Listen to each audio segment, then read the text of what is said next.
So let's wait for others coming.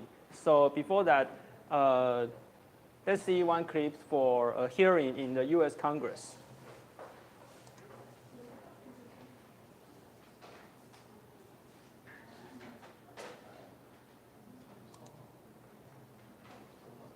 San Diego for repairs.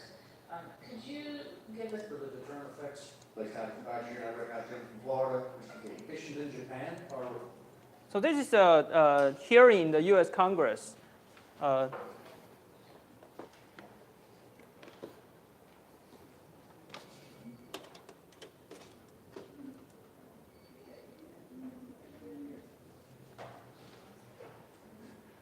So Admiral Aquino is the commander for the Indo-Pacific, okay, for the U.S. 就是美国印太司令部的司令。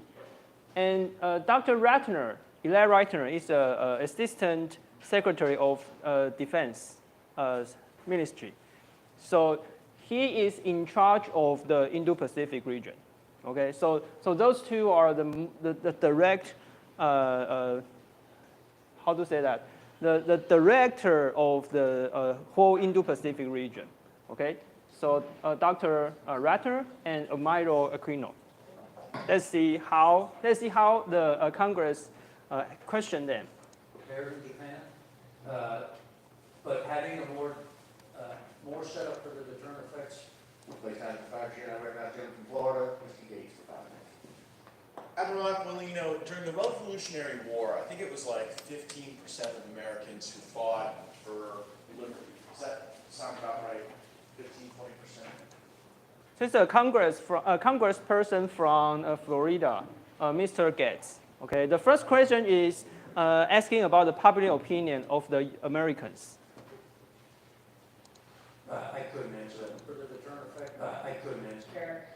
If you could give some, help us understand how operating under a CR for the past 6 months. I couldn't answer that now, Congressman. I kind of back here, I got them from Florida, Mr. Gates for 5 minutes.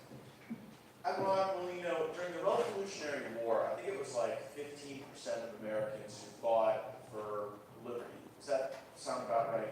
15, 20%? I couldn't answer that now, Congressman. I have to go back and look. I guess I'm just kind of wondering in Taiwan, what percent of the Taiwanese do we assess would actually fight in the event of kinetic conflict with China? Yeah, I also don't have that calculation. What I can tell you is when the Russians invaded Ukraine, that was a pretty good wake-up signal for a lot of people across the globe, and especially for those people on Taiwan. And we continue to execute our responsibilities under the Taiwan Relations Act to ensure we support their ability to defend themselves. And does that act require the development of a home guard in Taiwan? I'd have to go back and look at the law. I don't specifically know if that. I don't think it does, but maybe.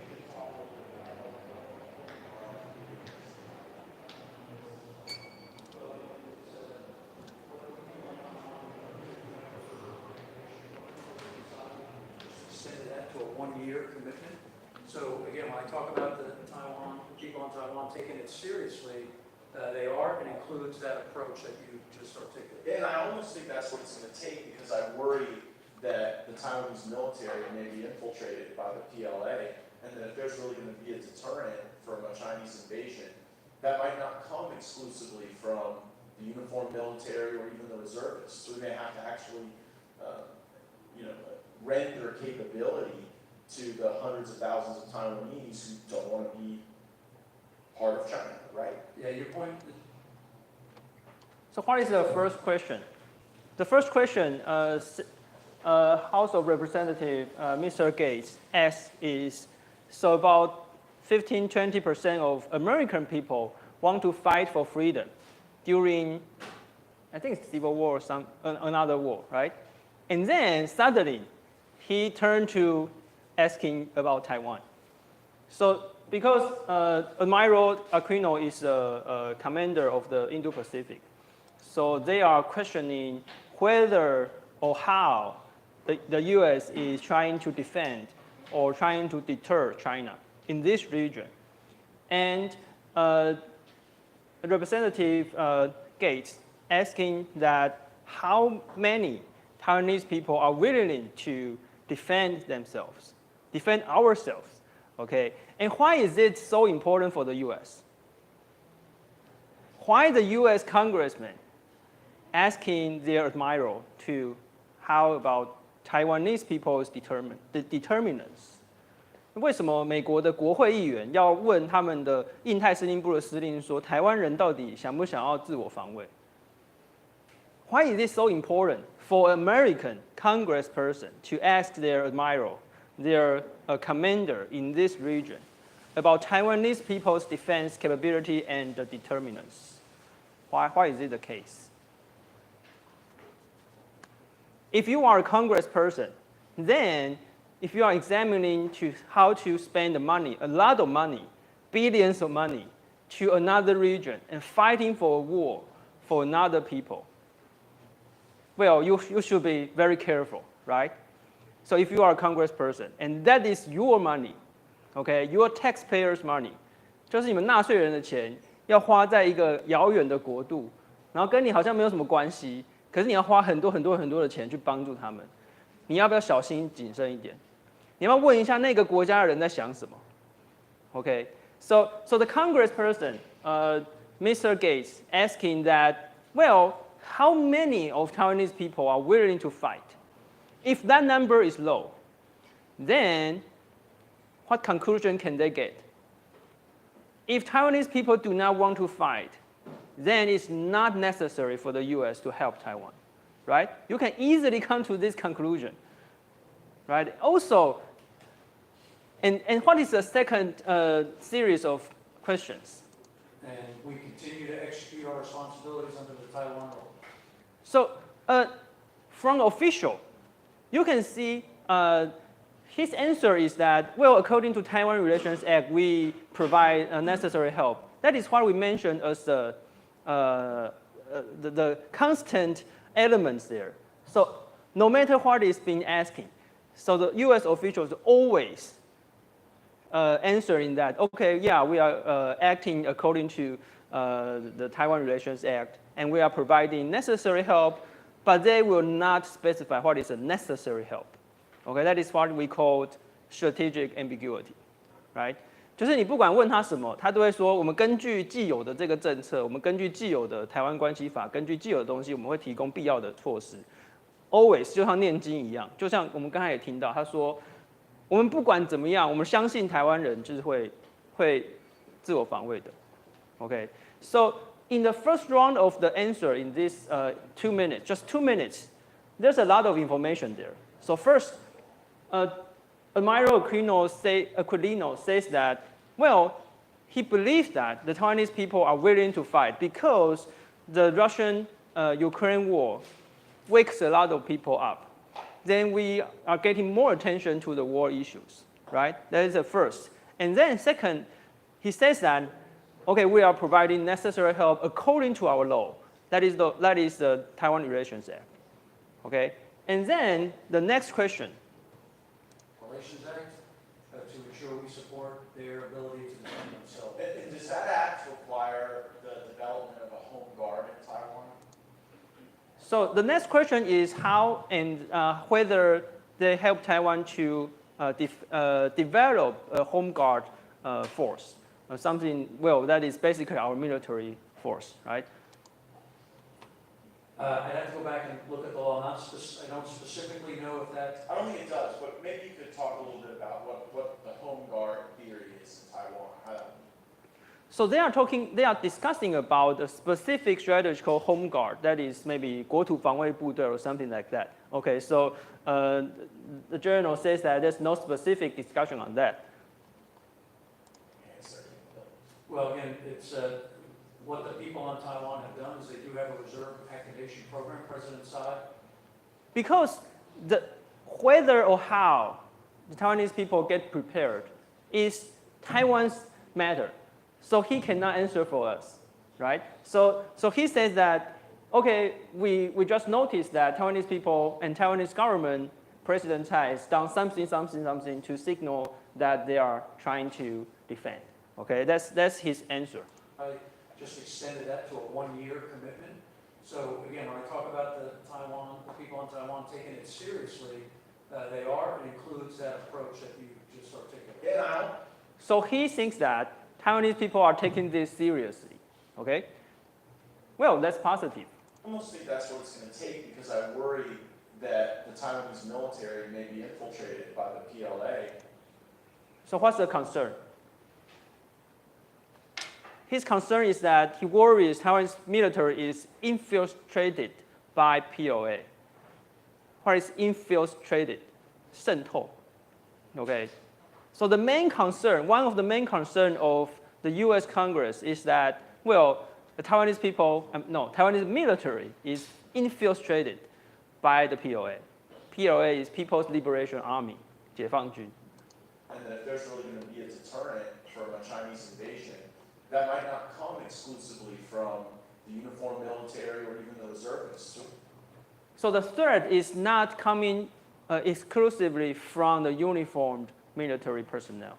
就是那个威胁并不是只有来自于穿着军服的穿着军队制服的人员 ，OK？ We may have to actually,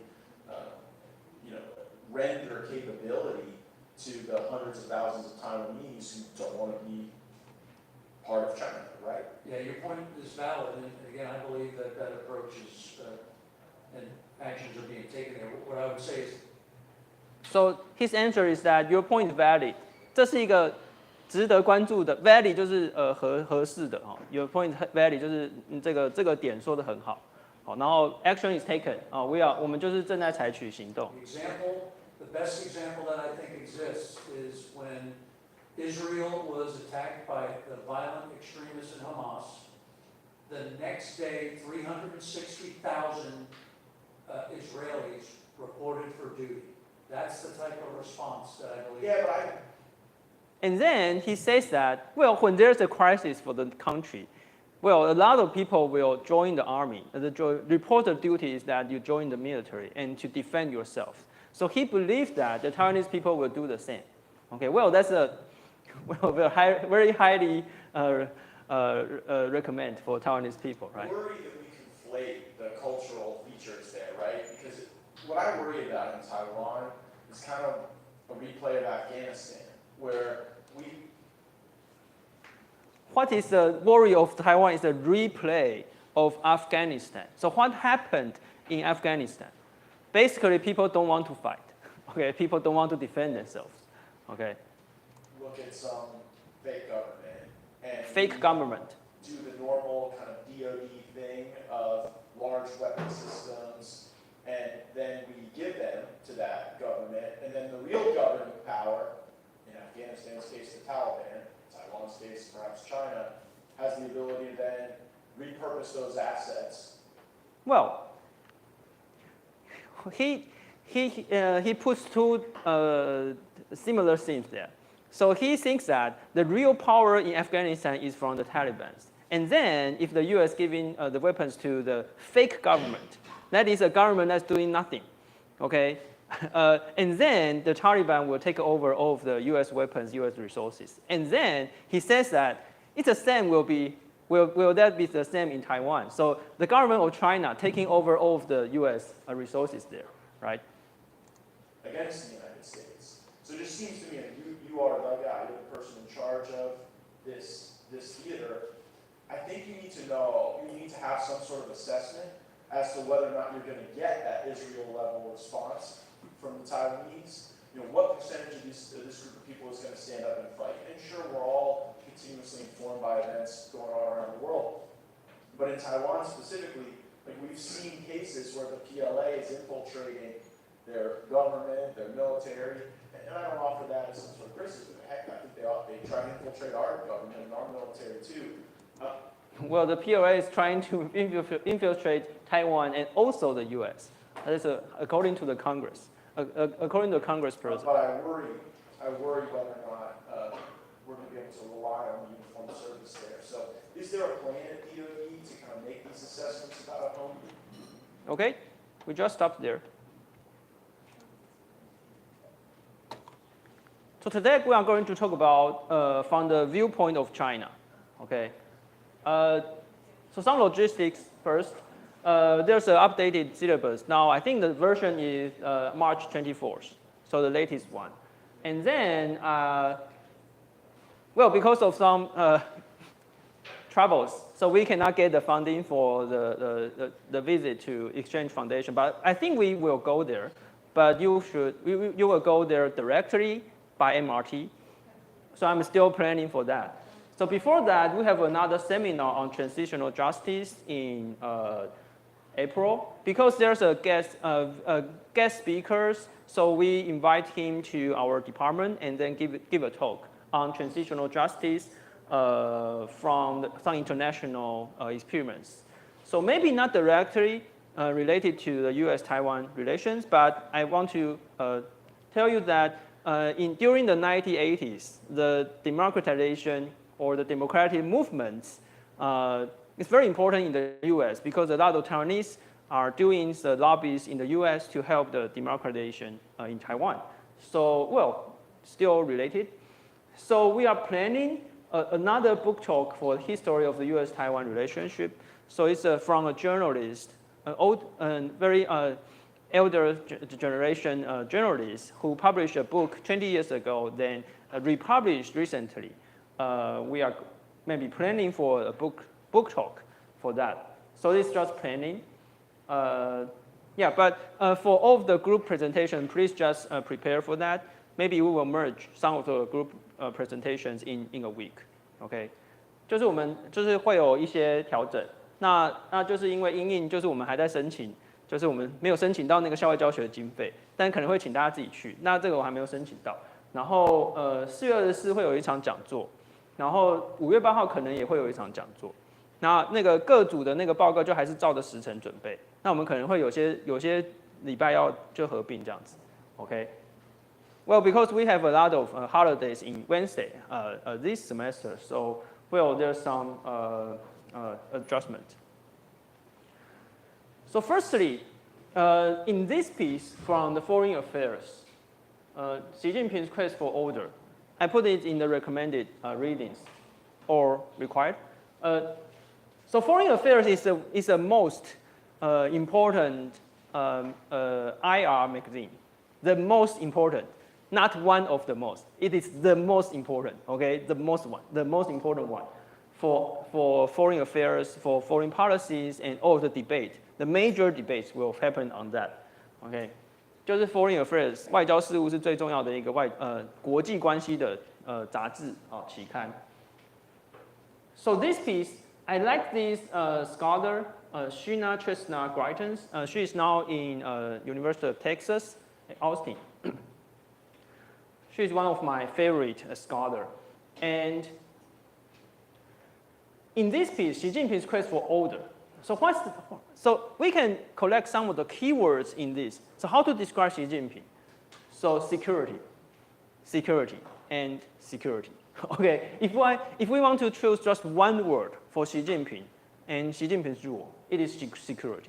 So if you look at, for example, the budget of Chinese government, then the security one is always on the top. 就是维稳、安全，就是习近平现在最强调的事情。Why Xi Jinping is lack of security and want to emphasize security? Because I think it's a nature of dictatorship. So he is now concentrating all of the power, which put him maybe most dangerous one, because everyone can point to him. Okay, he is responsible for all of everything. OK， 就是虽然习近平集中权力但是也就是因为他集中权力，所以他要为所有事情负责。OK， 所以他的不安全感其实是很高的。So security and control, and under Xi Jinping's rule, there's a comprehensive national security concept. What is comprehensive?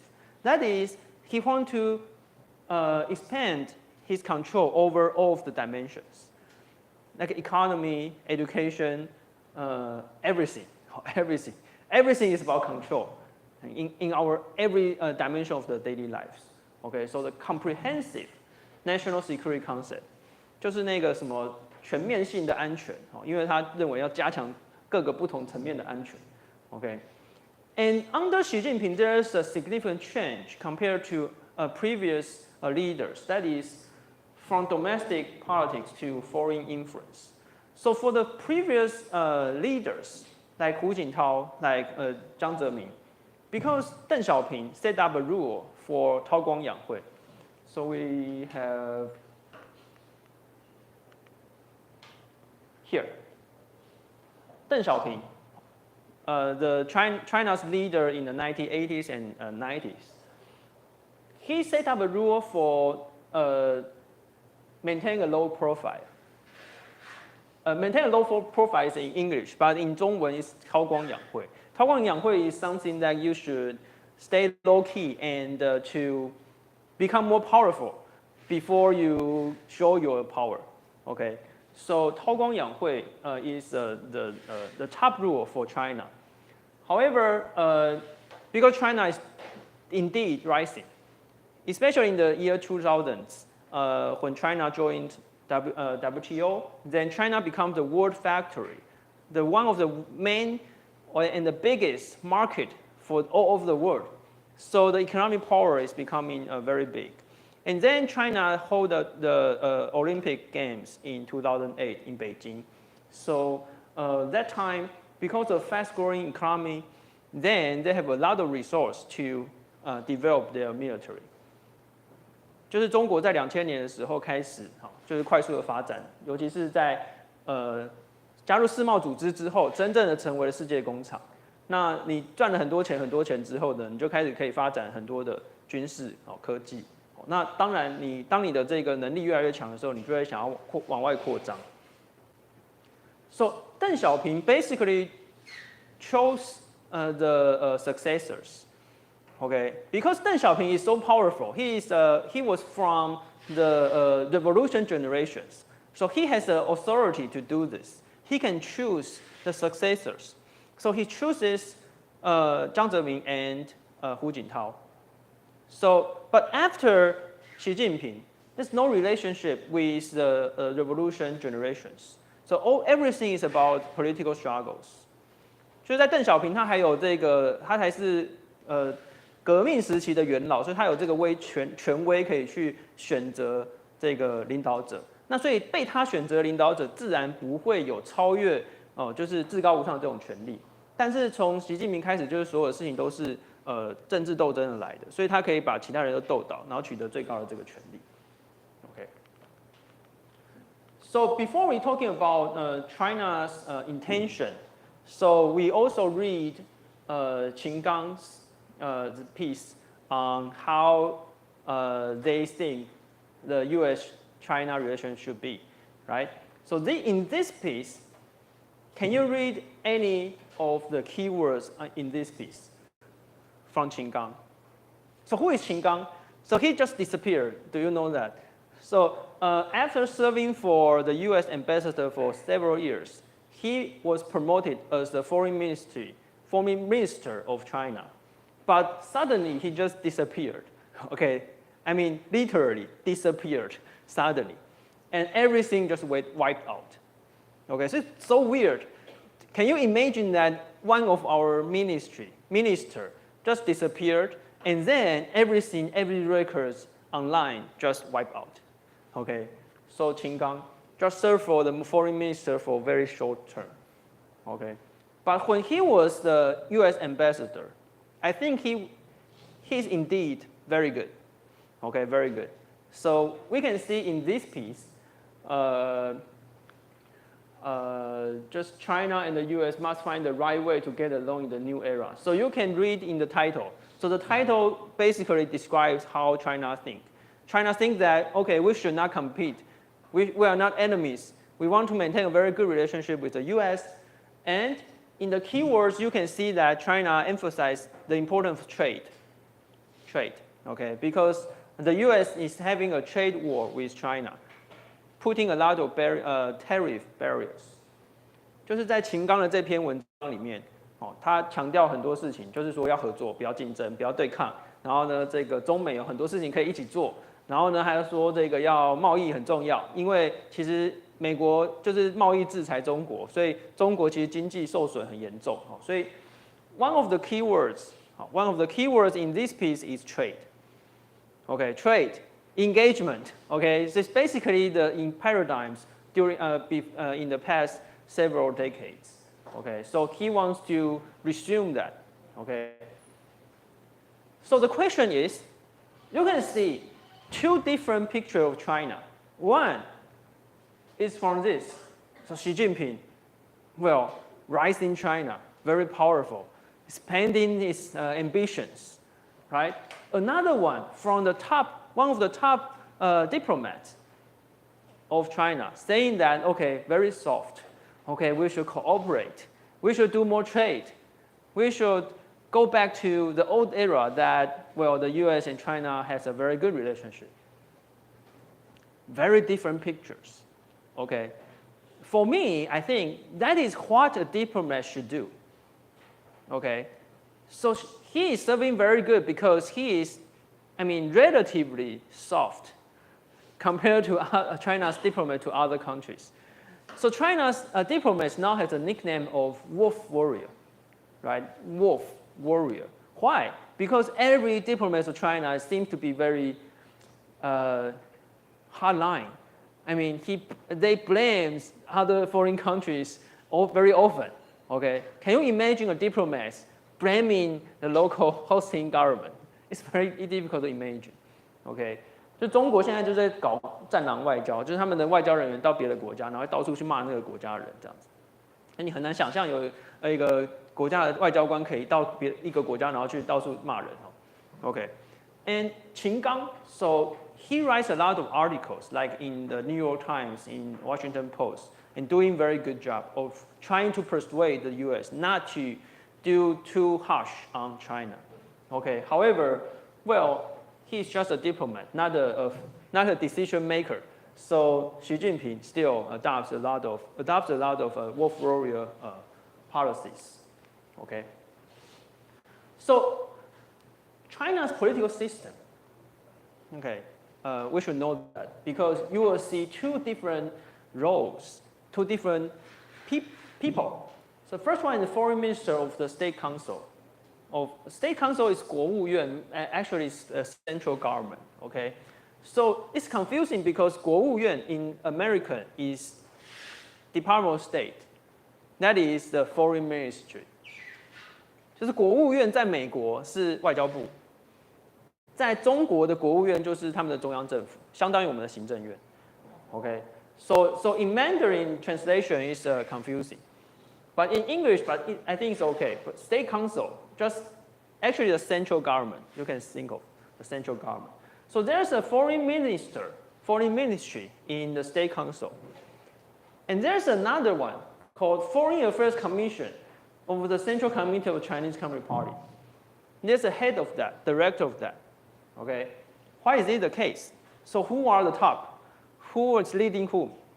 Okay, so we should see that in Chinese political system, the party is always on the top. So there's similar positions, one in the party, one in the government. Then the party one is always top. So you can see that, I mean, there's well, this one should be more clear. Xi Jinping, a very top leader here. This one is a party, and this one is the state, the government, the central government. Okay, so the party, there's a very top, there's a general secretary, that is Xi Jinping. Politburo Standing Committee, there's 7 to 9 people. Then Politburo, 25 people. Then there's a central committee. So under this central committee, there's a military committee, the foreign ministry, no, there's no military, because military committee is directly under the control of Xi Jinping. So there's a foreign affairs committee, there's an agricultural committee, maybe media committee, education committee here in the central committee of CCP. And that is the true leadership of CCP. And how about this? So there's a foreign ministry, defense ministry, agricultural ministry, education ministry, right? Under the government. So this one is the leading one. And this one, you can see the executive branch, okay, under the government. So we will see the foreign minister and also director of the Foreign Affairs Commission. So this one is the top of the foreign affairs.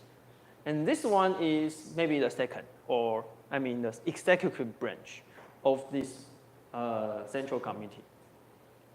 就是在中国的体制底下，以党领政，所以你可以看到他们的党底下会有外交部，就是会有什么外事委员会、教育委员会，这个农业啊什么什么的党才是最重要的。但是在政府里面也会有另外一套，比如说农业部、教育部，然后这个外交部等等。那个你可以视为2把手或者3把手，或者是执行单位。OK， 但是最重要的那个应该是这个。OK。So the military, I mean, military is independent of this all committee. So military always under the direct control of the general secretary. So the very top of the military, I mean, for example, in Taiwan, who is in charge of the military? We see, well, the defense minister, right? 就是国防部长，就是那个军政的最高的指挥官。So who is in the top? Besides Xi Jinping, then it's a vice director of this central military committee. Okay, it's not. I mean, it's a defense minister here, but he's not the top one. The top one is always in here. Okay, sometimes they are serving the same person. The same person will serve that. For example, right now, the foreign minister. So right now, these two positions are, I mean, the same guy, Wang Yi. Okay, so the one person serving for the two roles, but the most important role is here. Okay, sometimes the same person will in charge of the two, but it's basically the same because everyone must obey the party. So the party position is always more important than in the government. Okay.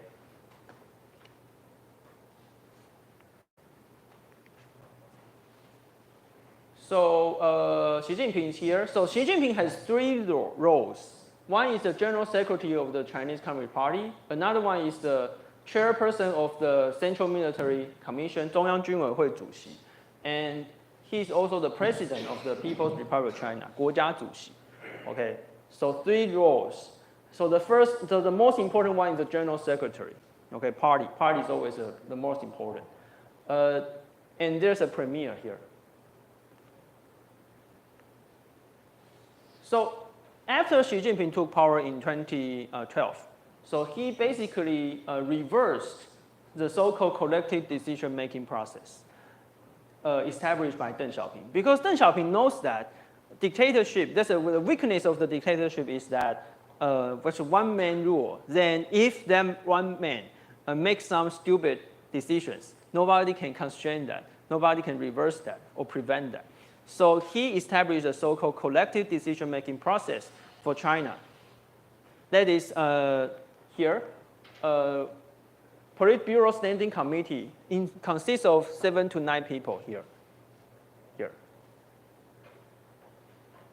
But Xi Jinping just destroyed that. Okay? So we see that in 2012, the Western media still expect maybe something will get better, or maybe Xi Jinping will do some reform. So must change China means that the media still have some expectations on Xi Jinping, right? So he must do something. That is what the Western media says. However, in 6 years later, well, he became the emperor. Okay, you can see very direct that how Xi Jinping's image changed. So this one is more direct. The cover story of the power transition in the Minzhibao. So you see that each time there's a power transition, then we will see the Politburo, the Central Committee, how to say that? 政治局常委 Politburo Standing Committee, okay, Politburo Standing Committee, 政治局常委 7到9人. So 1, 2, 7, right? 7 and 9 people here, and still 9 people and 7 people. So this is year of 2012, when Hu Jintao transitioned to Xi Jinping, you can see that everyone here is equal. Because they are equally, I mean, in the collective decision-making process, each one is equal. You know who is in charge, okay? However, when Xi Jinping took power, I mean, his second term, starting from his second term in 2018, you cannot see others' faces anymore. He is the one, okay? He's the one. Only him. I mean, he's the one. It's very interesting changes here in Chinese politics. So in 2018, Xi Jinping just officially ends the term limits. Before that, Deng Xiaoping also established a rule for 2 terms. Okay, each leader can only serve for 2 5-year terms, so 10 years. But Xi Jinping just reversed that. So right now, Xi Jinping is in his 3rd term. Okay, and because Xi Jinping ends the term limits, so that is a turning point for the Western media. Because before that, who is in charge in the US in 2018? It's Donald Trump, right? And can you remember that when Donald Trump took power, then he has a lot of harsh words toward China. And because the Western media hates Donald Trump, and then what Donald Trump says is not true. I mean, because the attitude is that, okay, because Trump hates China, then we should not hate China because what Trump said is not true. Okay? So it's, well, that time I'm in the US, so I'm so confused about how the Western media treated the China issues. So when Trump is discussing about the trade war with China or to sanction Chinese torturing or destroying the capitalism, every Western media opposed that. Okay, because that is Donald Trump. We should not believe in Trump. Okay, that's the attitude there. Okay, 就是在川普刚上任的时候，他开始说要对中国做出一些制裁，做出一些贸易的制裁，尤其是中国开始去扭曲市场啊等等。但是因为那时候媒体实在太讨厌川普，所以媒体反正就川普说什么就跟他唱反调对了，管他对还是不对。川普当然有很多不好的事情，可是他不是，就是反正就是媒体就以人废言就对了。OK， 所以那一段时间美国的那个媒体是这样子。OK，so especially liberal medias. Liberal media is, for example, the New York Times, Washington Post, and well, the mainstream medias. They just do not agree with Donald Trump on a lot of things. However, the China issues, I mean, they are not awake until Xi Jinping terminates the term limits. So Xi Jinping's this event, he terminates the term limits. It's a turning point that the Western media starting to think that, okay, well, Xi Jinping becomes the emperor, then he is very dangerous. Donald Trump may be right on China. Okay, the atmosphere is that. So after the mid-2018, so all of the media in the US reached a consensus that China is dangerous. OK， 就是在2018年的年中的时候，所有的媒体在美国几乎达成了共识啊，就是中国很危险，中国变得越来越独裁。OK， for me, I'm in the US that time. I think that's the common sense that China is dangerous. I mean, China is expanding, and China's ambition is very dangerous. But that is until the term limits ended. Then all of the Western media starting to seriously thinking about the China issue. Okay, the turning point is there. So after 2018, almost none of the mainstream media talking in favor of China. Okay, after that. So you can see the public opinion in China, there's a consensus that China is posing some national threats to the US right now. OK， 就是在2018年之后，就是媒体就不会再帮中国讲话，之前就一直帮中国讲话，超烦的。但是现在就是不会了。OK。So why does China want to unify Taiwan? So actually, you will see a lot of words in English using reunify or reunification. I think that is a misleading term. Because there's no re. Because Taiwan has never been ruled by PRC. If you use the re, means that before Taiwan has been part of PRC, right? So you can see reunify or reunification. But no, Taiwan has never been ruled by PRC, so reunification is the misleading term. So for me, unification is actually annexation. Annex is called 并吞, okay? Unification, because there's the only way to unify right now is annexation, right? So this is a very important term here. And the interesting story is that in the very beginning, in the 1940s, the Chinese Communist Party, especially Mao Zedong, supports for Taiwan independence because Taiwan's independent movement will cause a lot of trouble to Chiang Kai-shek, okay? Because the self-determination and the independence movement will trouble Chiang Kai-shek because Chiang Kai-shek is now, he has to pay more attention to the fight against CCP. And if he is losing control of Taiwan, then he has to do more to consolidate the power there. OK， 就是在一开始毛泽东是支持台湾独立的，为什么？因为只要台湾独立运动越大，这就可以让蒋介石分心去，就是要处理台湾的问题，就是在内战当中就比较不利。所以那个时候这个毛泽东是支持民族自决，支持台湾独立。So we can easily think of many reasons why China wants to unify Taiwan.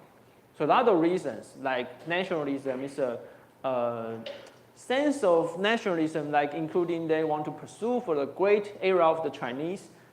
We call 中华民族的伟大荣光. Okay, and you can see that our former president Ma Ying-jeou also said this last year when he visited China, and he's going to visit China again very soon. So you can observe what will Ma Ying-jeou say. So basically, it's 中华民族伟大荣光, and basically, all Taiwanese people are Chinese people, and we should join together. We should work together. That's basically the argument here. I'm not judging on him, but you can evaluate by yourself. So that is their goals. One of their goals. 就是他们的目标就是要追求这个好。他们认为反正我们全部都是中华民族就对了。And also, there's important elements there. So you can see in their nationalist narratives that they want to fight against the imperialism of the West. And that fighting for imperialism is originated from 100 years ago, when the West countries starting to invade or starting to occupy Chinese territory. 就是在他们的所谓的百年国耻，就是从100年前1890多年的时候开始，什么打了一大堆战争，签了一大堆合约啊等等，然后西方列强开始侵略中国，他们认为从那个时候开始中国就被欺负，所以我们要就是现在中国人站起来，我们要打回去。Okay, so dating back to the Qing dynasty, that time, in the end of Qing dynasty, then the Western countries are very powerful. The China that time is very weak. So they think that the Western countries invading or doing some bad things on China, and then they want to fight back this time because Chinese people now is rising, okay, in terms of economy, in terms of political power and military power. So they want to fight back, okay. And also, well, the CCP, the Communist Party, they now think that unify Taiwan is a sacred mission. It's a 神圣历史任务, okay. Well, sounds fancy, but well. so it's constructed by, when everyone is very young, you will see in their textbook that they will they will unify Taiwan someday because it's a sacred mission for everyone, okay? And they will sing our songs like 阿里山姑娘 something, okay, in their textbook because they imagine that Taiwan is part of China, okay? I think these factors are not the most important ones. They are indeed very important, but that is not, if you are not, let's put it in this way. If you are not doing this, it's okay, right? It's just a sense, that's just a feeling So if you are losing that feeling, it's okay. So what is the most concrete reason behind China's ambition on Taiwan? The most serious one, the most direct one, or the most, how to say it, 具体. What is 具体 in English? So what is the concrete, the real one? How to explain 具体? So I think it's a geopolitical factor. So if you see this, the map here. So if we put a line from Japan, Taiwan, and South China Sea, this line is the so-called first island chain. So the first island chain is to contain the expansion of the communists after the World War II. 第一岛链为了要防止共产党的扩张 ，OK. And this chain, in the very middle of that is Taiwan. Can you see that? The middle of the first island chain. And the second island chain is from Japan to Guam to Australia, this one, okay? And what's so important of this position is there's two gates, okay? Two gates to the Pacific, two gates. The first gate is this Miyako Strait. Miyako Strait. It's called 宫古海峡. Miyako Strait. And the second strait is this one, is 巴士海峡, the southern Taiwan. Okay, and these two gates are the main gates to the Pacific, especially for the navals, the navy, the ships, and the submarine. Okay, let me finish this before we take a break. So if you look at their the Navy's routes for China, you can see there are several bases here from Qingdao and from, I forgot, but several bases here. And their routes, if they want to go from here to South China Sea, they will go here from, go through the Miyako Strait and then go through Bashi Haisha and then go through here. I guess the main reason is that the Taiwan Strait, okay, the Taiwan Strait is not deep enough, okay, and it's too narrow. So if there are major ships or major teams of ships, they will go through here to here to the South China Sea. And also, Taiwan is very important because our eastern coast is a deep water, very deep. So this is the deep of the water. So what's so important for the deep water? Because if your submarines go from here, it's not detectable. 如果你的潜舰从深水港出发的话，是没有办法被侦测到的。Okay, so if China controls Taiwan, then they can build up a submarine port here in Suao, and then if they go from here, the submarines will not be detectable by the U.S. Okay. But if you go from their base here, naval base here, because it's very shallow, then it is all under is under the monitors of the U.S. We can monitor their ships and all of their submarines. And if your submarines can be monitored, then it's useless, right? Submarine is powerful because it's not detectable. 就是潜舰。潜水艇，你如果从这边潜水港出发的话，被看得一清二楚，卫星都照得到。但你如果从这边出发的话，是照不到的。潜水艇，潜水艇要厉害的地方就在于你看不到它嘛，对不对？不然我们为什么要盖潜舰？盖潜舰就是要 deter， 就是要为了要吓唬它嘛，就是说我们就有这个哦，你想要来，我可以炸毁你，对不对？所以潜舰厉害的地方就是它没有办法被它潜到很底下没有办法被看到，可是你必须要从深水港出发才可以有这个威力。你如果没有从深水港出发，那完全卫星都照得到，你潜舰等于是一般的船而已啊。Okay, so let's take a break.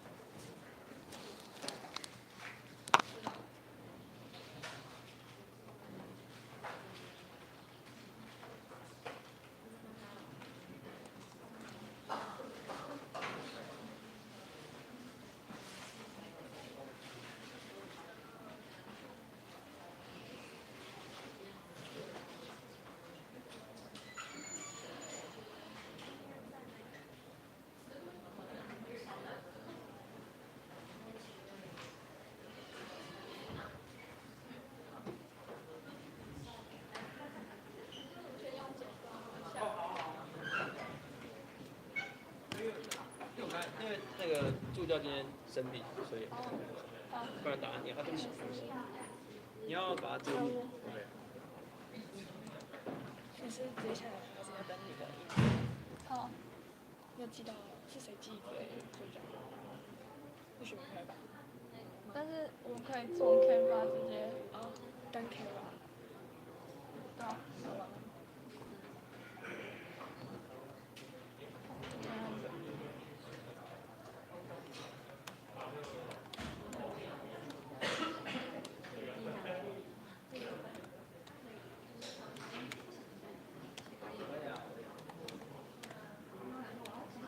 对啊，可以的。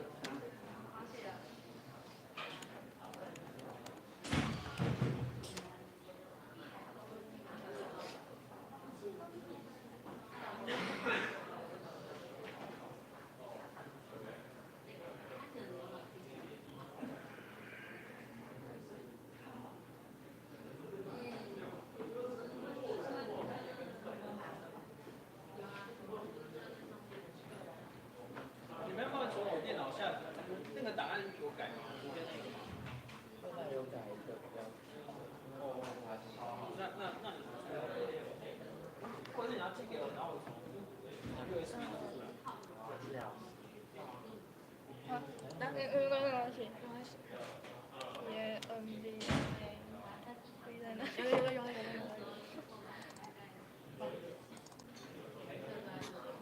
跟着我。用我的。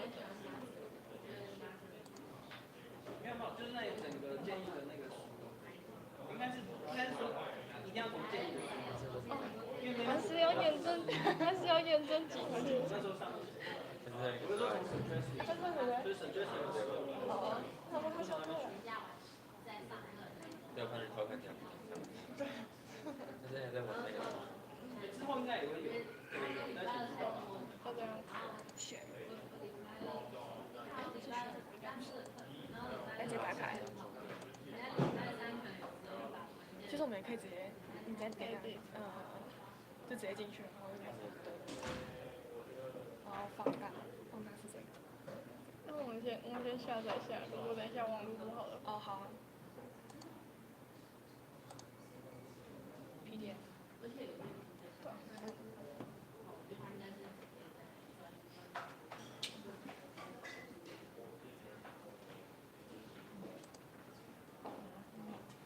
这是缩小了。有吗？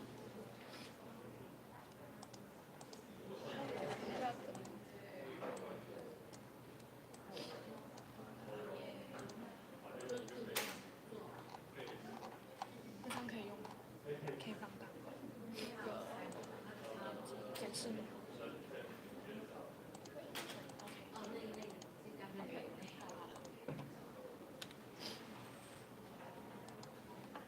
去登出你的 K。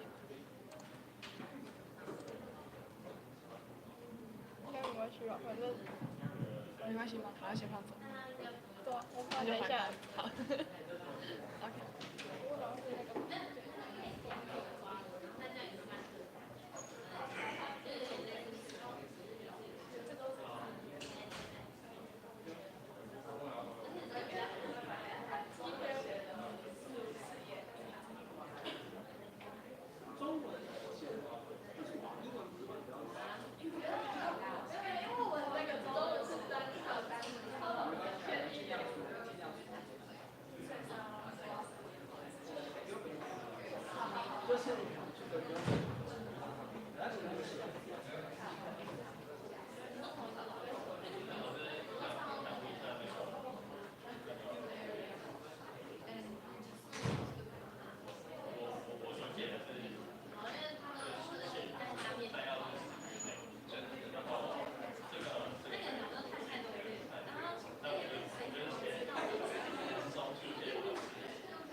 感谢。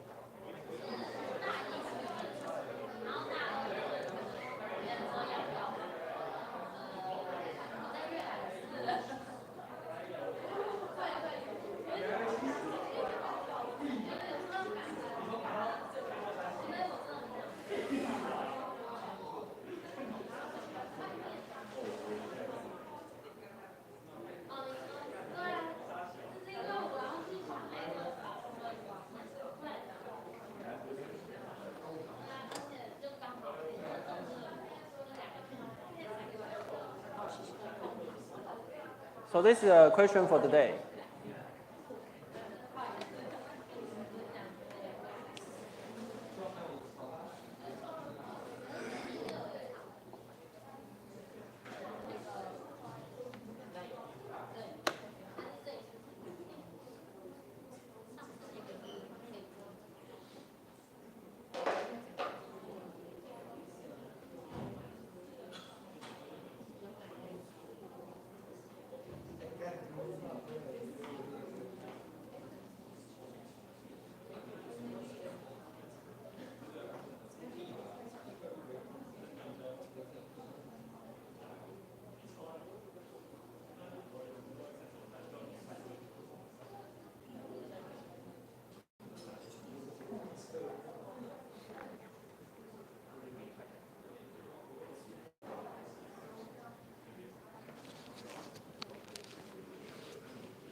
So for the assignment or weekly notes, so you only have to pick up one article.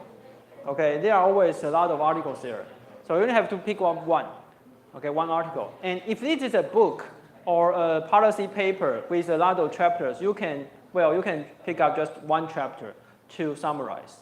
So the point is that you practice how to summarize the main argument of that chapter or that article, and then pick up some of the basic important facts, okay, in that piece, okay, just only one piece you need, okay.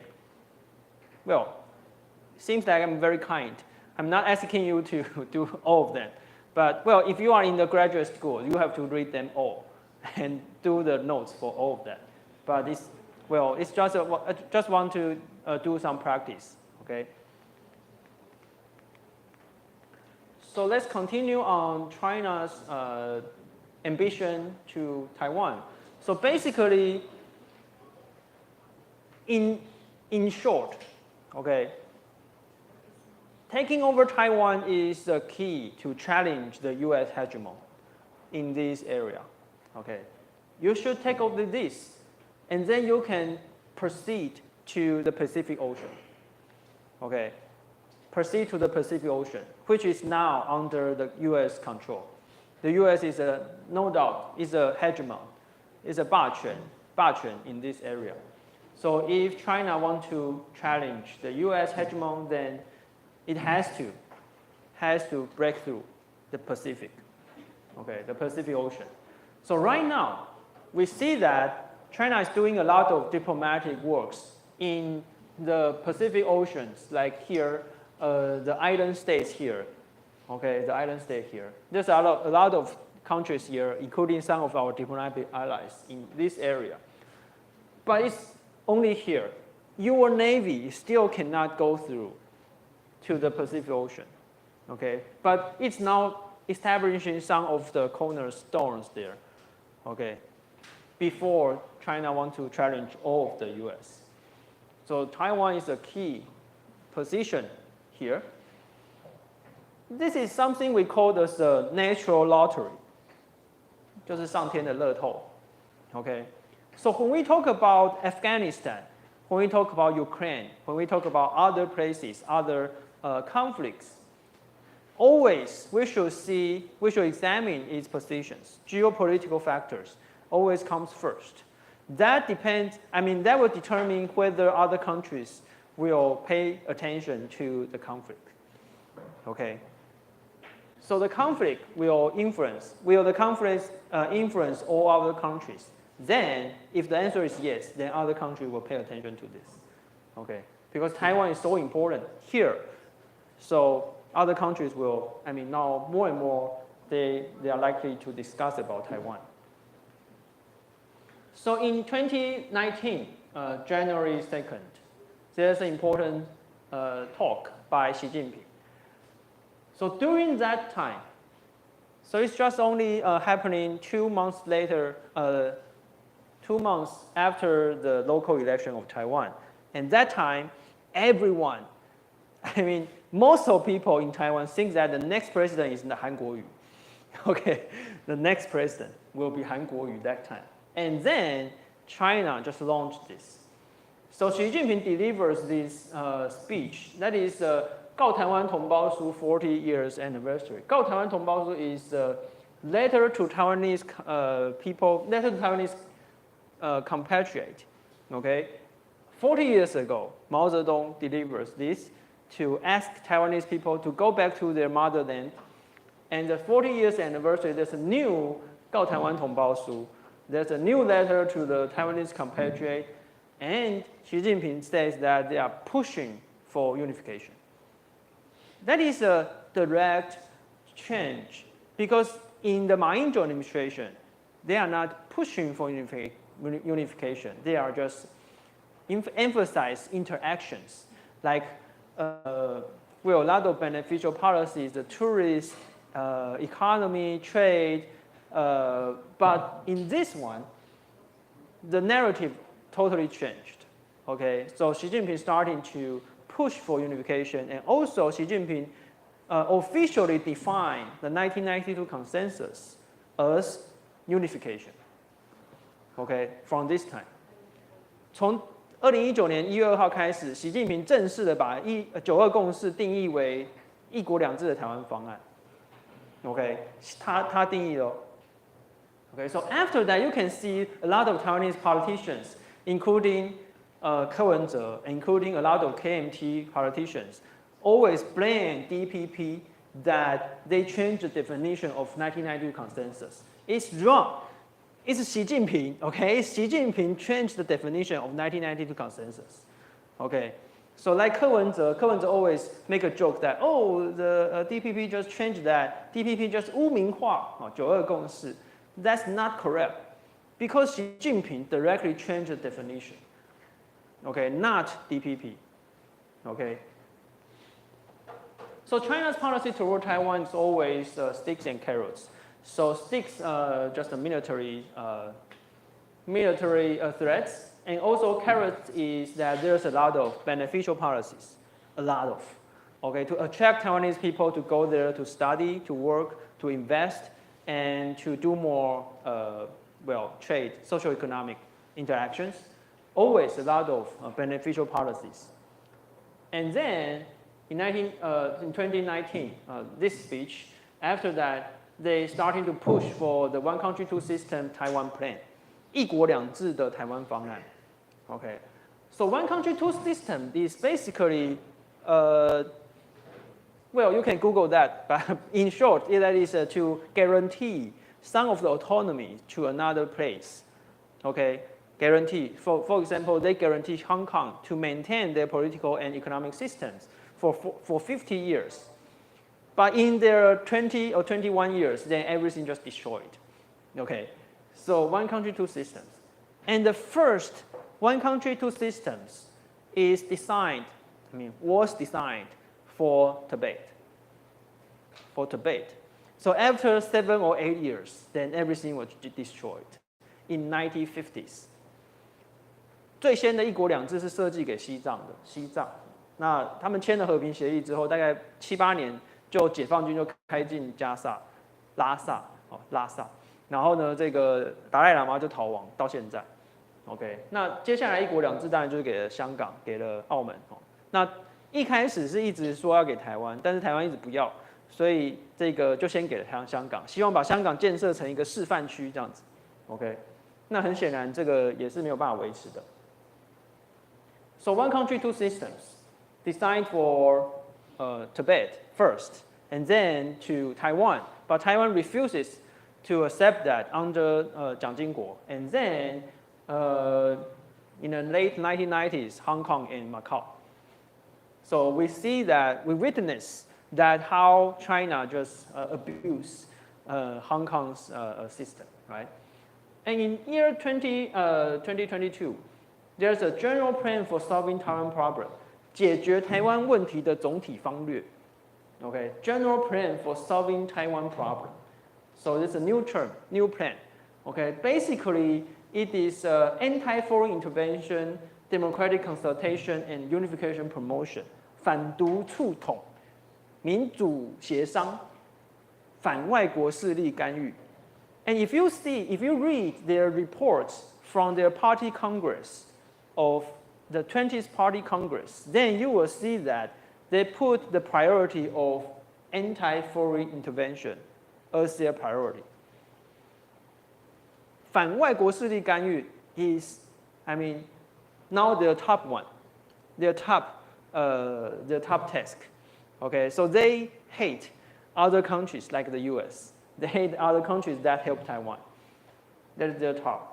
And then, I mean, their plan is to do democratic consultation. Means that they are inviting more and more Taiwanese people, Taiwanese groups, Taiwanese politicians to go there and to negotiate and to agree on, well, the political arrangement.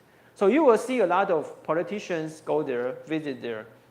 Well, mostly, I mean, all of them are pen blue politicians. So that is under this context. OK， 就他们现在在邀请很多的政客跑到中国去协商，跑去所谓的民主协商啊，跟我们民主协商，其实就是找他们去背书统一的意思。OK， 这也是他们现在的这个策略之一。然后现在就是在反独促统，反独促统。So in the U.S. views, we see that last week in the slides, there is a slide on Secretary of State Blinken says that China is now changing the status quo. China is now pushing for unification. Okay, and in the U.S. view, China is now the only country with both intent and the ability to do that. Okay, that is now the current U.S. evaluation on China. It's also from the speech of Secretary of State Blinken. So there is a Mandarin version and the English version. You can just read that. So will China use force?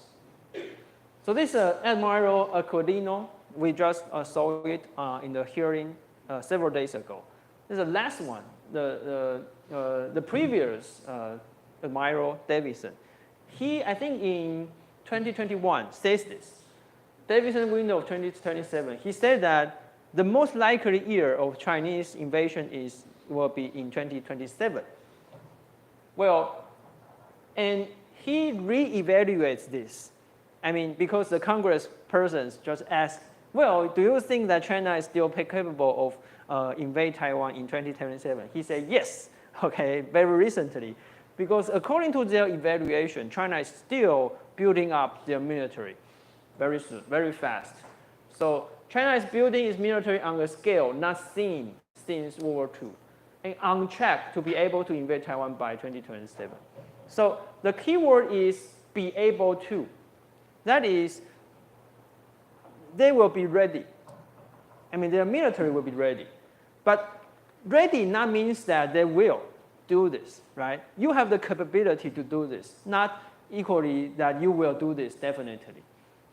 就是他们现在是在讲的是说，2027年中国就会有能力侵略台湾，但是有能力不是指就是一定会侵略嘛，对不对？但是你2027年就是会有能力 ，OK， 这是现在美国的评估，美国的评估。那中国有能力侵略台湾，所以我们现在美国要做什么，台湾要做什么，这是他们讨论的重点，对不对？你要先知道敌人在做什么，敌人的能力，你才能够有因应的措施，对不对 ？OK， 这个是指他们有能力哈。OK， so the strategy of the U.S. is this. So this is a piece from DoD, at the Defense Ministry, okay, Department of Defense, DoD. U.S. now strengthening deterrence in Taiwan Strait, strengthening the deterrence. So strengthening, that includes to help Taiwan to train their military, to consolidate the alliance with Japan, Korea, and Philippines, okay, and include the U.S. strengthening themselves. A lot of different strategies. We will discuss this in the Indo-Pacific week, okay. So now we have two great plans to compete with each other. One is the Indo-Pacific strategy. Another one is the Belt and Road Initiative, 一带一路, 一带一路. So China's Belt and Road Initiative basically is a big plan on infrastructure, pouring a lot of money to other countries. Okay, so 一带一路, what is a Mandarin for that? 带 is a belt, road is 丝路嘛，就是那个路是丝路，然后它还有什么海上丝路哦，所以我分不太清楚带是指哪一个，路是指哪个。Anyway, it's 丝路 is an ancient road to transport their silk, right? So from here, from China to Europe. So they are now building up this road again to invest a lot in other countries. And the main purpose, well, is to build up alliance against the U.S. And the U.S. responding with this the Indo-Pacific strategy. And the strategy is proposed by Shinzo Abe, the former Prime Minister of Japan. OK， 就是安倍晋三一开始是他提的。OK， Shinzo Abe, when he served first time as a Prime Minister, he thinks that, well, that is in 2006 or 2007. He foresees the danger of China. Because we mentioned that in the year of 2000s, everyone is making business with China. Everyone thinks that China is rising, and everyone should make friends with China. But Shinzo Abe just reminds us that, well, the dictatorship, we cannot put all of the eggs in the same basket. So that is when he served first time as a prime minister. And then after 2012, second time, he's come back. He's starting to push for this Indo-Pacific strategy because that time China is, more aggressive. So Japan is proposing this alliance with India, with Australia and the US. And Japan successfully persuaded the US to adopt this. 就是印太战略其实是日本提倡，然后说服了美国要采用。最主要就是同盟，然后要对抗中国的崛起。Okay, so we see the Indo-Pacific strategy with against this Belt and Road Initiative. So it's a massive China's infrastructure projects in many countries. Like China will pour in a lot of investment on maybe the port, the road, and a lot of infrastructure. And then, well, the US cannot pour in the competing projects because the money just too big. OK， 就是中国实在花了超级多的钱给别的国家去投资，但是其他国家像美国很难去回应，因为那个钱实在太大。And in some countries there's a debt crisis， 就是你过度的投资之后，那个国家其实还不了债，所以就会有很多国家什么一个港口借用给中国100年这种，因为你还不了。Okay, so a lot of controversial issues in other countries, but basically the Belt and Road Initiative successfully broaden the alliance of China. Okay, in just many countries, you see in Africa, in South South Asia and also in the Middle East. Okay, a lot of money there, a lot of consolidation of the alliance of China. So China's expansion is not only about Taiwan, because, well, you see, its ambition is global, goes global. So you see a lot of think tanks and also foreign governments doing research on how to respond to China's assertiveness. So this is from the State Department of the US. So it's information about how China's propaganda try to reshape our thinking on China. So the informational warfare. And also this is from Japan. So Japan's Ministry of Defense actually is about how China is doing in different ways to threaten others. This is from the think tank. So they are, specifically focused on the Taiwan Strait.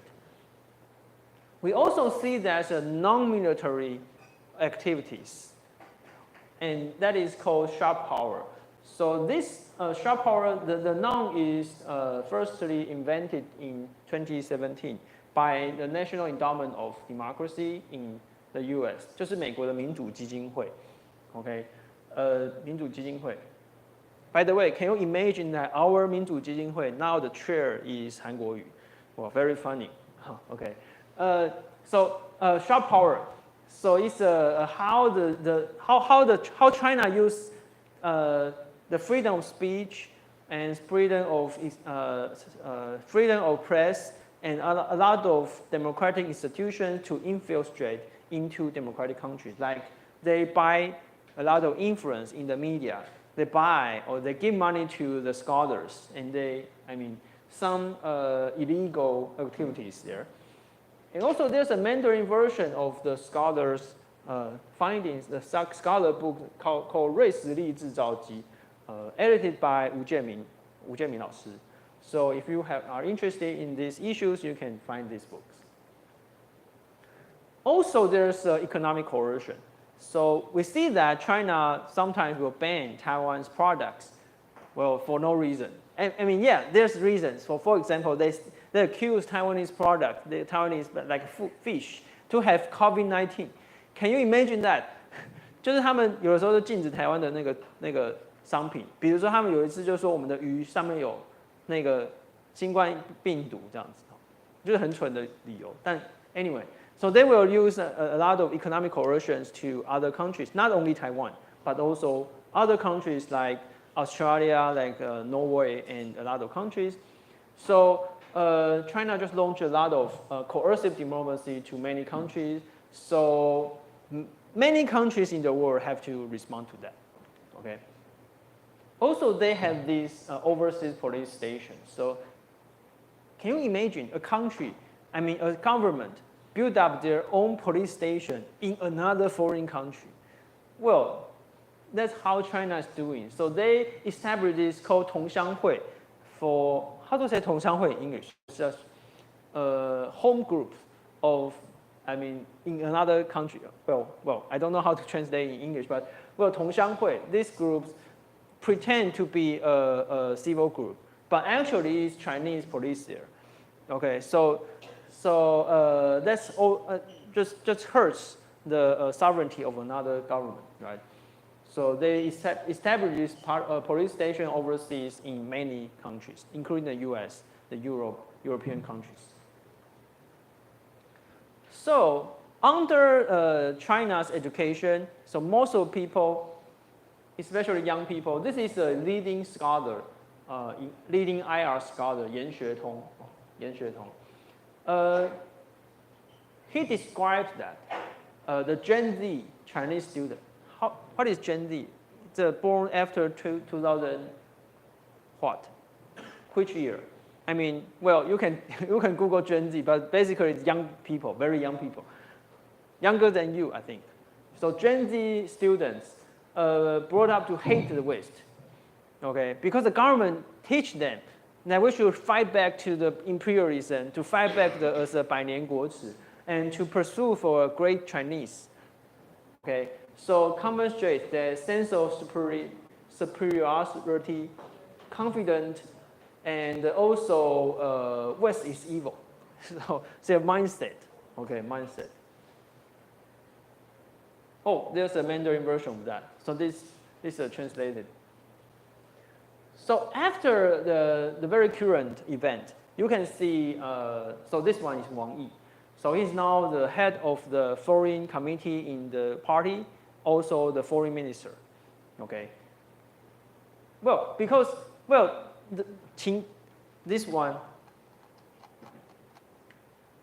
this guy was promoted as a foreign minister in the end of 2022. And then he just disappeared last year in May. So just disappeared. Okay, so rumor says that he had an affair in the US and had a son in that affair, and then just move out suddenly. But under the dictatorship, we will never know the truth, okay? So he just disappeared. Nobody knows where is he. And after he was taken out, then Wang Yi Wang Yi was previously the foreign minister and promoted to the head of the party's foreign committee. And then he now also served as a foreign minister. 就是王毅就是又再回来兼外交部长，就是王毅是从外交部长被 promote 到中央外事委员会的主任，就是党的那个外交的那个最高的那个领导者 ，OK， 然后就在秦刚去接了外交部长之后，他一下就消失了，然后王毅又回去接外交部长，就是兼外交部长 ，OK。You can see that the rhetorics of Wang Yi is just highly typical wolf warrior diplomacy. Okay, just typical wolf warrior diplomacy. So you can read the news there. So he's very tough on the U.S. Very tough. Okay, so it's right now the tones. Okay. Do you have any questions? Well, do you have any questions so far? Let's do the group presentation first.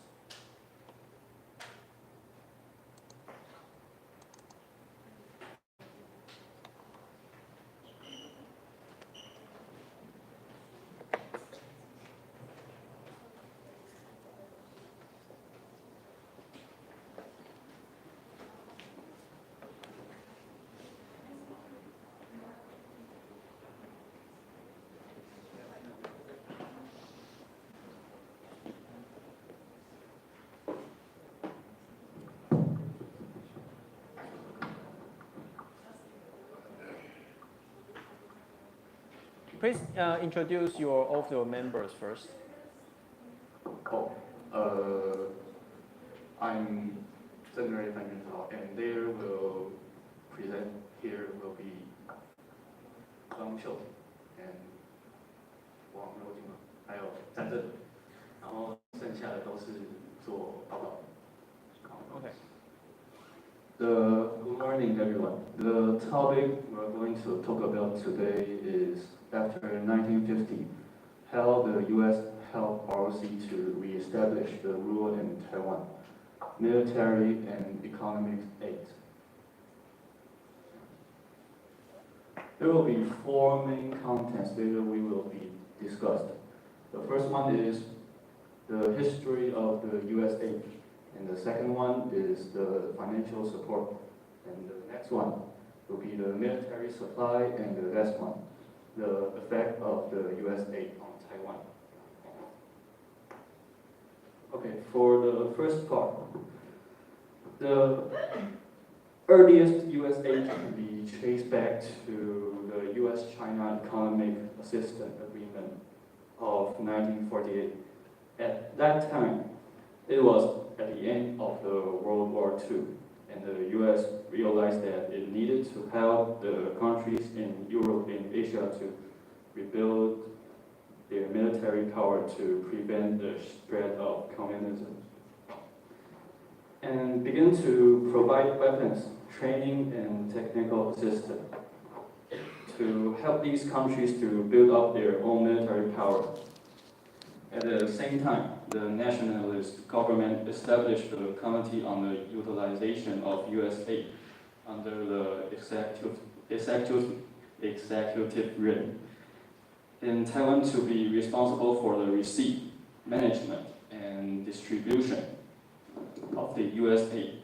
However, due to the outbreak of the Civil War in 1949, the U.S. decided to stop all aid and move to the next part is the Korean War. When the Korean War broke out in 1950, the U.S. provided aid to East Asian countries, including the Republic of China, which had already moved to Taiwan in order to block the communist forces. In view of the importance of Taiwan, the U.S. resumed aid to Taiwan and included Taiwan in the anti-communist system. For the following year, Congress passed the Common Security Act, which provided more diverse assistance. These can be broadly categorized as economic and military assistance and are described in detail in the following sections.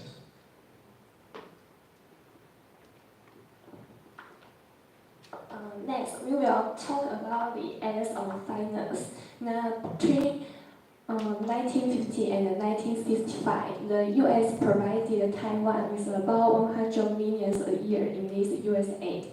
It can be divided into 3 stages to illustrate. The first phase of U.S. aid is about Common Security Act.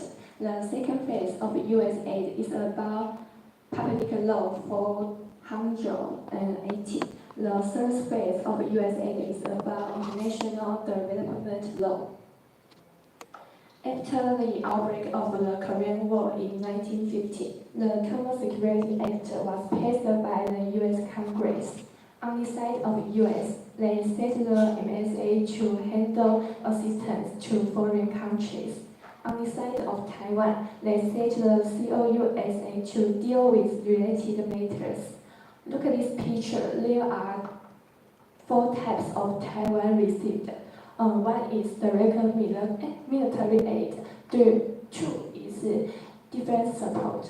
3 is technical cooperation. 4 is agricultural products. The Public Law, about 480, was signed by President Eisenhower. This is also called Surplus Agricultural Products Aid Act. Next, I want to tell everyone how this treaty works.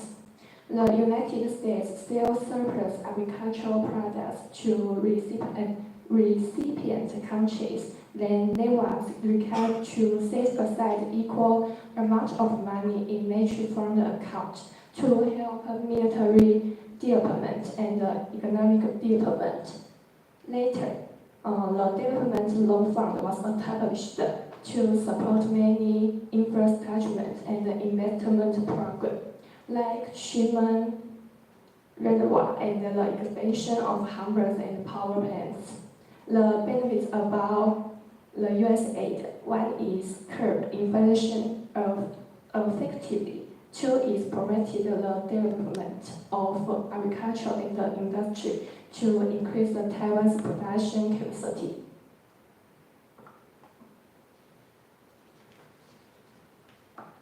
As the Cold War gradually subsided, the focus of international competition shifted from military power to economic strength. The United States also followed and adjusted it. Under the new aid program of aid, a space for Public Law 480, other forms of aid were cancelled and replaced by support aid and development grants and development loans. At that moment, Taiwan is a country have green economic development, so we use these 2 ways: development grants and loans. So because of this, Taiwan also became a model for many developing countries.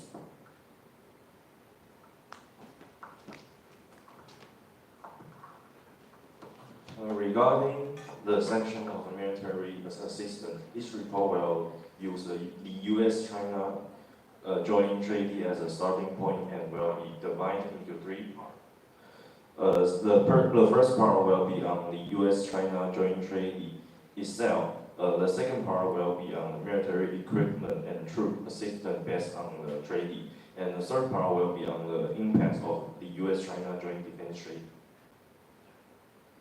Let's start with the content of the treaty. The territorial area to be defended under the treaty is the Taiwan. Taiwan area according to the Article 6 of the treaty. And other islands such as Jinmen and Mazu are not specified because the U.S. doesn't want to over-involve itself in the Taiwan Strait.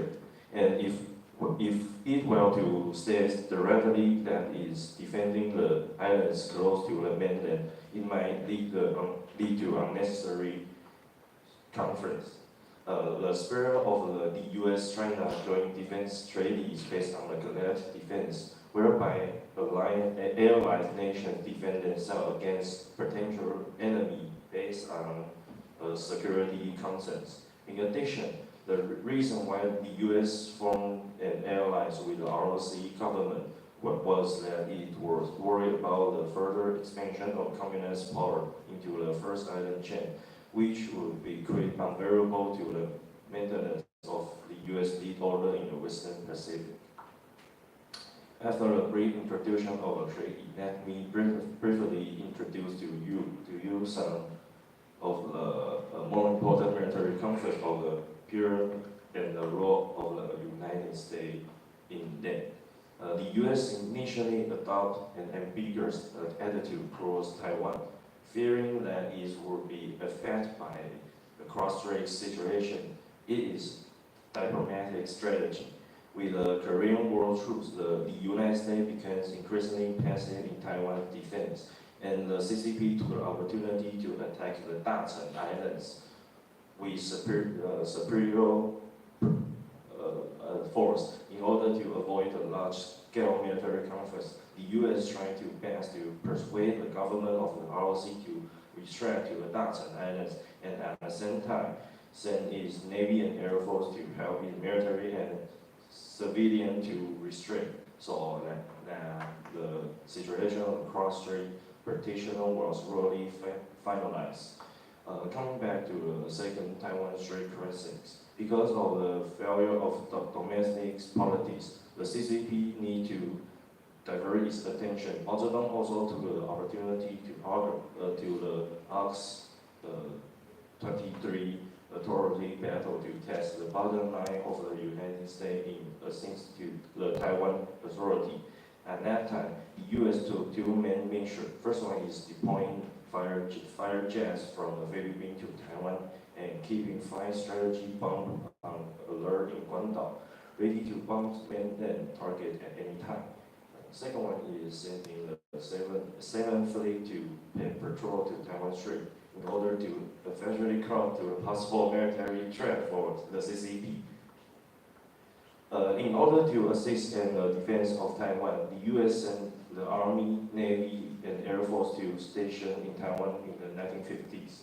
It is worth noting that its 17 flying missile squadron of the Army was equal with the Butcher missile, which had nuclear warhead. In addition, the U.S. provided military equipment such as tanks, destroyer, fighter jets, and surface-to-air missiles to further strengthen the defense force of the Taiwan Strait. The U.S.-China Joint Defense Treaty is the most important treaty domestic in the U.S.-Taiwan military alliance. On the other hand, it ensures the safety of the Taiwan-Jinma area under the rule of the ROC government. But on the other hand, it restricted Jiang Zhongzhen counterattacks against the mainland. The elimination of the treaty was the U.S. repeatedly emphasized its defensive nature in order to avoid a war with the CPC and continuously restrict Jiang Zhongzhen restoration plan. From the U.S. strategy point of view, safeguarding the security of Taiwan could prevent the spread of communist force to the First Island chain and also protect the strategic interests of the U.S. and its allies, later with the interest of the CCP to the U.S. and establish diplomatic relation with the U.S.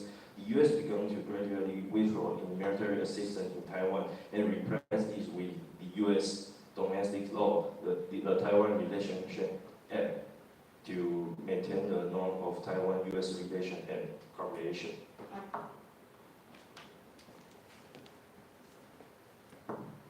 Okay, but last but not least, I'm going to conclude the effect of U.S. aid on Taiwan. So, the historical backdrop of the U.S.-Taiwan relationship has long been shaped by the strategic alliance and geopolitical considerations. While the U.S. and China joint defense treaty has been held as a cornerstone of the relationship, a nuanced examination reveals both its strengths and limitations. Rather than solely viewing the treaty as a bulwark against communist expansionism, it is imperative to understand the multifaceted implication of Taiwan's sovereignty and the regional stability, while ostensibly ensuring the security of Taiwan and its surrounding areas. The treaty also imposed constraints on Chiang Kai-shek's ambition for reclaiming the mainland China. So that brings me to our group end. Okay, the next part is going to discuss the questions, and I will give you some background. Based on our report, the U.S. aid on Taiwan economy and the military affairs influence people in Taiwan a lot, so that the impact of the culture also changed deeply, including the change of eating habit. For example, people used to eat rice, and at that time they need to eat noodles, and there's some impact on the local agriculture industry. So the question is, if you were the people at that time, would you be able to accept such a change in your life? And the question two is, assume that there was a backlash. How would you deal with the pressure if you are the government at that time? And that's all. Let's remember this question for you and the reference. So that is our presentation of today. Thank you everybody for your attention. Thank you. 感谢。时间刚好。是哟。OK。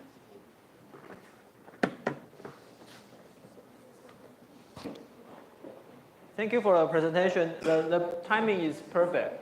Perfect in 15 minutes. So very good. Well, it seems like we don't have time to discuss in detail, maybe put in the next time. But at that time, I mean, the US aid fundamentally changed Chiang Kai-shek's regime. So because, I mean, actually it's Korean War. So Korean War saved Chiang Kai-shek's regime. So because of the US aid, economic and military aid, then Chiang Kai-shek regime just re-established the authority. And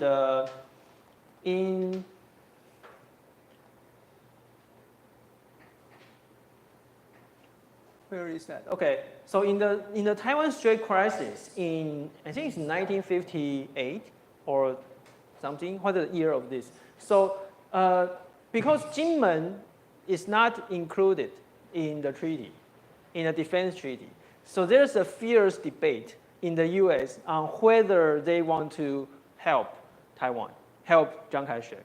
Because, well, that's not included in the treaty, right? If you, I mean, involved in too much in the crisis, then, well, you will never willing to involve in the crisis with another nuclear big country, right? So which kind of weapons they need, which kind of person, I mean, equipment they want to help. I mean, you can see the debates there. It's very, very similar to the debates right now in the US, whether to help Ukraine, whether to help Israel, whether to help Taiwan right now. So history can repeat. So it's very interesting.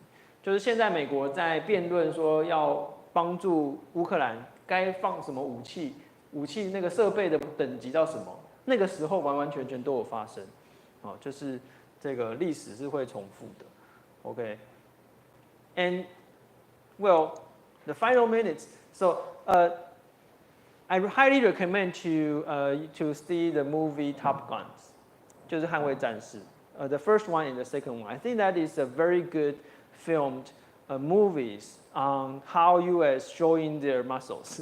Yeah. So and it's entertaining and also I think the story is very good.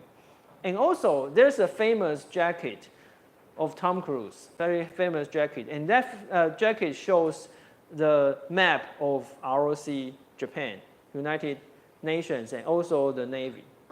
So Tom Cruise is a Navy, the fighter. The jet fighters fly for the Navy. Okay, and in the 1960s, there's a lot of missions of U.S. Navy to ship around the Taiwan Strait.